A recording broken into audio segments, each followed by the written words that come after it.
Erev Tov Chaverim, I'm Stephen Ben-Nun. You're watching Israeli News Live, and of course this will be the last evening we broadcast here tonight as we're getting ready to make the trip to Nashville, Tennessee. We'll be broadcasting from Nashville tomorrow night, actually Lebanon, Tennessee to be more precise, at the conference that will be speaking there Friday and Saturday. Friday night, the doors open at 6 p.m. at HPC Center.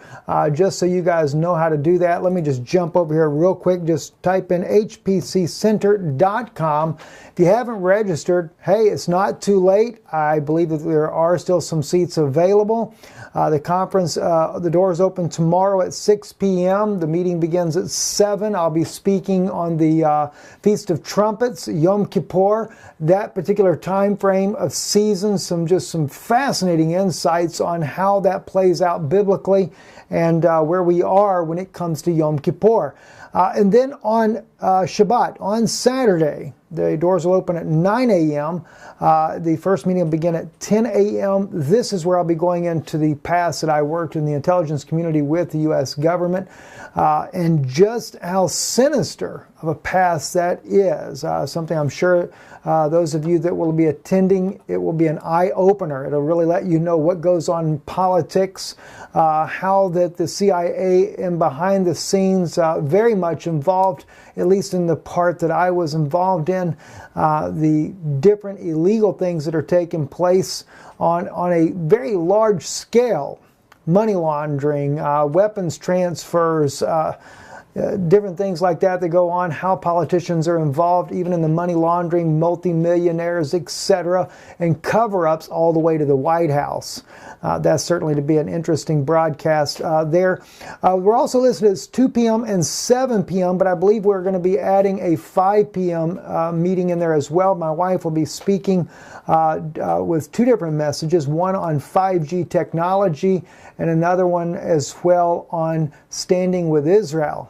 And of course, I will also be wrapping up with the second message that day myself with the connections that I've had with different other groups as time has gone by in life, including friends in the Mossad, as well as the evangelical movement and their desire to take us to a new world order.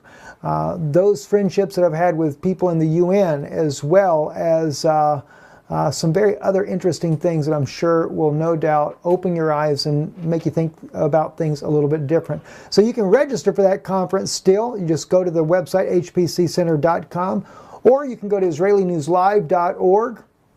You'll see on the right-hand column of our website just the link to get there. For some reason, that's a little bit difficult to get on there. I don't know what the seating capacity is as of now that is left, but I would imagine there's still some seats available, maybe 30, 40, something like that. So if you'd like to come, certainly invite you out there, and I no doubt it'll be a blessing to you.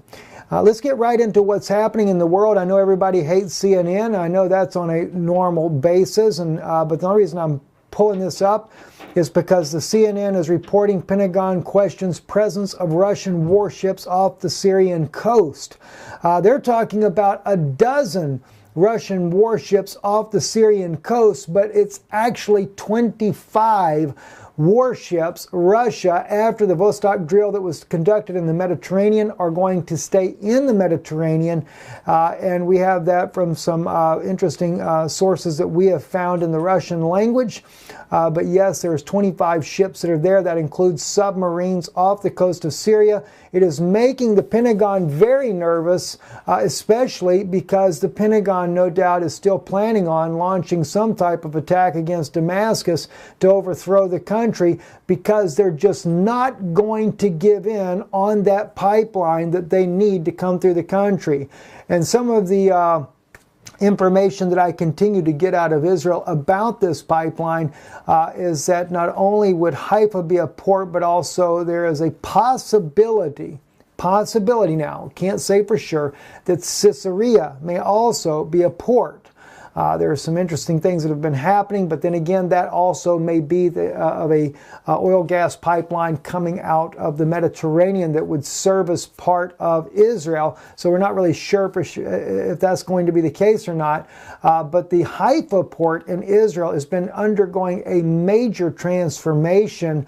So that kind of leads us to believe that indeed Israel is very much in need to see the pipeline come through their own port as well to service other parts of the world, no doubt including the United States, especially South America. And I say this because if we notice, Prime Minister Netanyahu has made more friendships with South America than he even has with the United States and Canada, which makes me kind of wonder if we're not going to end up in some type of disastrous situation in the U.S. After this Syrian conflict. But anyway, moving right along, Murad Gazdiyev on his own Twitter page here, he has really shared some very interesting footages from the Vostok, over here at the Vostok drills there. And he notes in there, of course, which is already public knowledge, and you can just see the swarm of tanks and military equipment as far as the eye can see. It's just absolutely shocking to see this much military equipment. Tanks, I think there's 36,000 tanks and different types of vehicles that are used for war that he has spoke about in some of the footages that he's done there. He speaks also, of course, 1,000 military planes were involved in these drills. And of course, China also, as you can see by their flag there, China showing off their own military equipment in this drill. They came to be a part of it. And to me, it's actually a show that Russia is not alone in any type of battle they may face, potential battle that they could face with the West. And of course, a lot of this is happening in the eastern part of the country, which also kind of makes me wonder. I mean, there are a lot of drills in the West as well. Both sides of the country, massive drills are going on with Russia. But I think it also sends a message about North Korea because there's been some backtracking on that. The U.S. has been saying that North Korea is back into working with their nuclear facilities once again. So I can just imagine that derailing.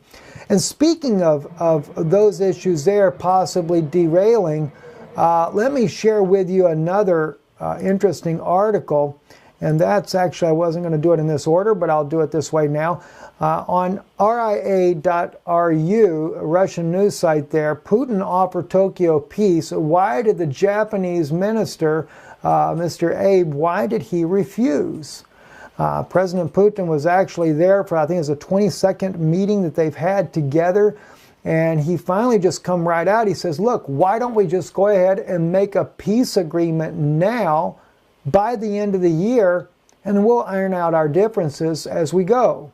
Now, some people say that Russia and Japan are still at war, but that's actually not true. According to the article here, back, I think it was in 1955, they did agree to end their war officially between the two countries, but the islands to the north are still disputed. 4 of the islands are disputed, where the Japanese were expelled from the islands, where they had a sizable number of people living there.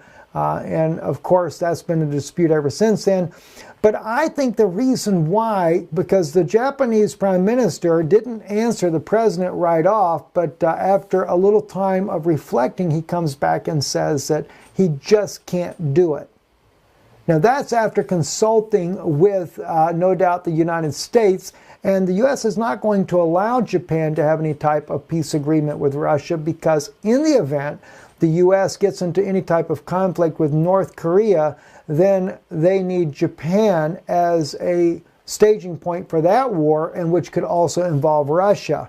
If Japan and Russia were to make an agreement together, well, you know what that would do? That would mean that, one, North Korea is not going to lob bombs over at Japan, which would help Japan in that respect. But it would also mean that the United States is not going to be able to conduct a war on North Korea from their island. So in reality, the peace agreement would actually help the Japanese. But that's just not going to happen, is it? Nope, sure isn't. Deep State's not going to allow that whatsoever. Going back into other issues as well, the Daily Star is reporting about the French minister who actually, it says, the assault on Syria's Idlib risks scattering terrorists abroad. Now, if that's not an open acknowledgement that Idlib is nothing but crawling with terrorists, I don't know what there is. But the French minister actually spoke about this in this article here. He warned that this offensive by the Syrian government would cause terrorists to be spread all over into other regions of the world. Oh, I get it. Just let them stay in Syria. Let the Syrian people have to deal with it and nobody else. But it is interesting to see that he actually admitted this, which is something that the West should take note to, that it's not that it's just some peaceful place in Idlib, is some wonderful utopia that has been painted by Western media, that it's a bunch of innocent civilians living there and that Assad is just going to go in there and kill all the kids again. It's very interesting how that can be painted in our own media when the truth of it just doesn't exist. Also, the army of the Tsar has the right to respond to aggression of Western coalition, the senator believes. It's an article in the Russian language as well. Again, RIA, a Russian news source there, says Syrian troops have the right to shoot down missiles and their carriers if the Western coalition strikes a blow at the territory of the country. If the attack affects the Russian units, there will be an immediate response. First Deputy Head of International Committee on the Council of the Federation, General of the Federal Security Service, Vladimir Yoborov, told the RIA Novosti on Wednesday. Now, this definitely, it kind of shows a couple of things here. One, they realize if Syria gets involved and Syria is struck, they're not going to tell Syria they can't shoot back at the target that is firing the weapons. But it also kind of gives us a hint that Russia's not necessarily going to intervene if their troops and their equipment is not hit.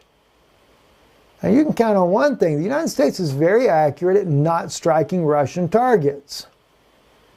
But what happens if Turkey knocks down a few Russian targets in the process?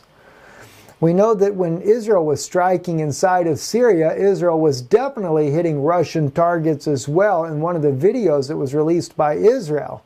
But the question is could you say that was technically belonged to Russia, or was it operated by the Syrian military, and so therefore Russia did not consider that a hit on Russian equipment? Can't really say how that would play out, but nonetheless, this is a very volatile situation, but it also shows that Russia may allow the coalition once again to pound Syria without retribution. Maybe Russia's only showing a sign of force, but not really willing to back it up. I guess we'll find out when all the dust settles. Anyway, I'm Stephen Ben-Nun. You're watching Israeli News Live. We apologize for the volume yesterday on our little short broadcast.